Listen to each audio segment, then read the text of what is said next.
สาวเมืองใต้เฮาในเหล่าห่างดีใส่เสื้อโคตรไตตื้อกูปาดังโถอยากตัวน้องเย้าเป็นอันจับเจอปีหน้าสาวในเมืองไทยโคปอดตั้งโตคนหูน้องซ้ำมายอมปาดังสีตัวหันเยาปีทางสู่น้องเป็นคือสังน้องสู่หมอกลาดปีใจเฮาน้องก็เป็นคนใต้ใส่เสื้อโคปอดมันนักสั่งสู่เทียงปีเฮาความมาใหญ่ใจปีก็เตเฮ็ดหือขึ้นต่อยอมตัวสู่ก้อยแลโนอำจูสั่งกันตั้งเฮาโคปอดก็ตูมาคุยใส่เสื้อโคใต้เฮาในอยากหือก็สู่น้องลืมคือใต้เฮาฟังสาวไว้ตีเมืองเปิ่นเปิ่นนั่นพี่ก็น้องลืมคือใต้เฮากว่า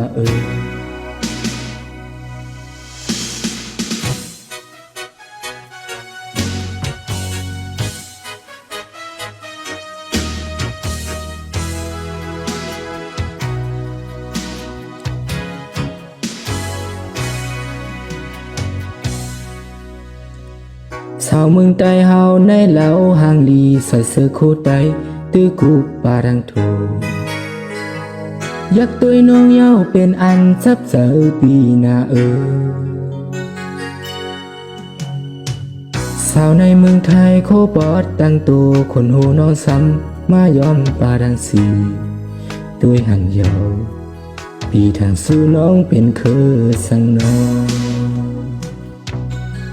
สู่หมอกลาดปีใจเฮาน้องก็เป็นคนใต้ใส่เสื้อโคปอดมันนักสั่งสู่เพลงปีเฮาความมาใหญ่ใจปีก็เตเฮ็ดหือขึ้นต่อยอมตัวสู่ก้อยแลโนอำคือสั่งกันตั้งเฮาโคปอดก็ตูมาคุยใส่เสื้อโคใต้เฮาในอยากหือก็สู่น้องลืมคือใต้เฮาฟังสาวไว้ตีเมืองเปิ่นเปิ่นน่ะพี่ก็น้องลืมคือใต้เฮากว่าสู่หมอกลาดปีใจเฮาน้องก็เป็นคนใต้ใส่เสื้อโคปอดมันนักสั่งสู่เทียงปีเฮาความมาใหญ่ใจปีก็เตปีขึ้นต่อยอมตัวสู่ก้อยแลโนอำที่สั่งกันตั้งเฮาโคปอดก็ตูมาคุยใส่เสื้อโคใต้เฮาในอยากหื